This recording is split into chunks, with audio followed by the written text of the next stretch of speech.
పూర్వీకుల త్యాగాలను స్ఫూర్తిగా తీసుకుని నూతన భారత నిర్మాణం వైపు విద్యార్థి సమాజం దూసుకుపోవాలని, స్వాతంత్ర్య సమర యోధుల ఆత్మబలం నేటి విద్యార్థి లోకానికి దిశానిర్దేశం కావాలి అని భద్రాచలం సిఐ నాగరాజు అన్నారు. స్థానిక భద్రాచలం ప్రభుత్వ జూనియర్ కళాశాలలో ఎస్ఎఫ్ఐ ఐద్వా డివైఎఫ్ఐ ఆధ్వర్యంలో నిర్వహించిన సెమినార్లో ఆయన ముఖ్య అతిథిగా పాల్గొని ప్రసంగించారు.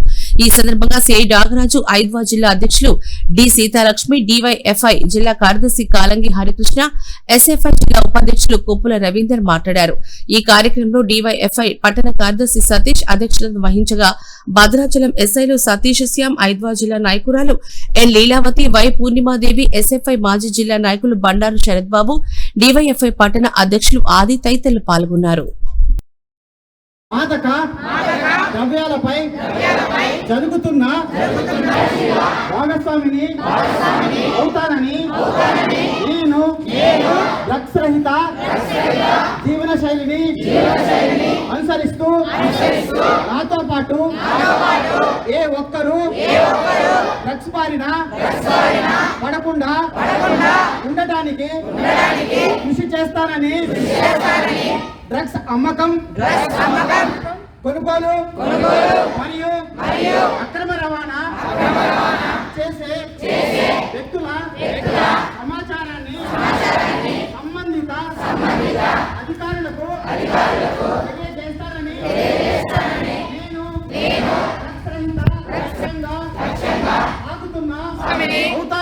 అవుతానని ప్రతిజ్ఞ చేస్తున్నాను. ఒక ట్రాన్సిట్ పాయింట్ అనమాట. ఇక్కడ నుంచి ఛత్తీస్గఢ్, యూపీ నుంచి, ఒడిశా నుంచి గంజాయి మన దగ్గర నుంచి సప్లై అవుతుంది. స్టేట్ మొత్తం భద్రాచలం బ్రిడ్జ్ నుంచే గంజాయి అవుతుంది. తెలుసా మీకు? అది తెలుసా? తెలియదా? తెలియదు. భద్రాచలంలో కూడా చాలా కొన్ని ఏరియాస్ ఉన్నాయి. దానిలో కూడా మేము అవేర్నెస్ కల్పిస్తున్నాం. దాంతోపాటు రైడ్స్ కూడా చేస్తున్నాం.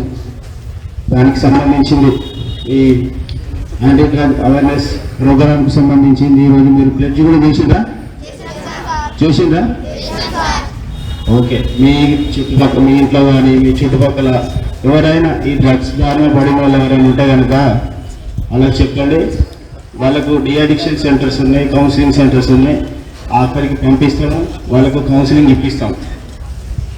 కాకపోతే ఏంటంటే అది వాళ్ళ ఇంట్లో వాళ్ళు బాధ్యత తీసుకోవాలి, వాళ్ళ తల్లిదండ్రులు బాధ్యత తీసుకోవాలి. వాళ్ళు తీసుకొని వాళ్ళు మాకు చెప్పగలిగితే కనుక వాళ్ళకు ఈ అటువంటి అలవాటు నుంచి వాళ్ళని విముక్తిని కలిగజేయడానికి మా తరపు నుంచి మేము సహాయ సహకారాలు అందిస్తాం. కానీ ఇక్కడ ఈ కాలేజ్ సంబంధించి, ఇంటర్మీడియట్ సంబంధించి ఏదైతే స్కూల్ హాస్టల్స్ ఉన్నాయో హాస్టల్స్ని కూడా ఒకసారి విజిట్ చేసి అక్కడ కూడా వాళ్ళతో మాట్లాడతాము. పర్సనల్గా కూడా వాళ్ళు ఇంతమందిలో కొన్ని ప్రాబ్లమ్స్ చెప్పకపోవచ్చు. అక్కడ వాళ్ళు ఏదైతే ఉంటే వాళ్ళ ఏదైనా ఇబ్బందులు ఏమైనా ఉంటే కనుక అక్కడ డిస్కస్ చేద్దాము. ముఖ్యంగా మా తరపు నుంచి ఇప్పుడు ఈ పిల్లలకు కానీ స్టూడెంట్స్ కానీ మరి బయట జనాలు కానీ మేము చెప్పేది ఏంటంటే ఇప్పుడు సొసైటీలో నేను ఈ సైబర్ అఫెన్సెస్ ఒకటి, ఎందుకంటే అందరూ సెల్ ఫోన్స్ లేకుండా ఎవరు ఉండట్లేదు. ఏదో లింక్ వస్తుంటుంది కానీ ఓపెన్ చేస్తుంటారు, దాంట్లో డబ్బులు డిటెక్ట్ అవుతూ ఉంటాయి. దాంతో చాలా రకాల ప్రాబ్లమ్ ఫేస్ చేస్తూ ఉంటారు. మీరు అన్ఎంప్లాయ్మెంట్ ఉంటారు, వాళ్ళకి ఏదో జాబ్ ఇస్తా అని చెప్పేసి ఏదో ఒకటి ఆఫర్ ఇస్తారు. దాంతో ఒక రకమైన ఆఫర్స్ జరుగుతున్నాయి. ఇంకేదంటే మనిషి ఆశాజీవి, డబ్బులు వస్తున్నాయంటే ఒకసారి మా ఎస్ఐస్ వస్తారు, మేము వస్తాము.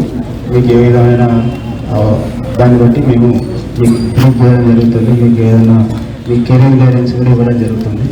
మరొకసారి కలుద్దాం. Thank you very much. ఒకసారి మా ఎస్ఐస్. ఇటువంటి మరెన్నో వీడియోల కోసం మా ఛానల్ ని సబ్స్క్రైబ్ చేసుకోండి. పక్కనే ఉన్న బెల్ ఐకాన్ ని క్లిక్ చేసి యాక్టివేట్ చేసుకోండి.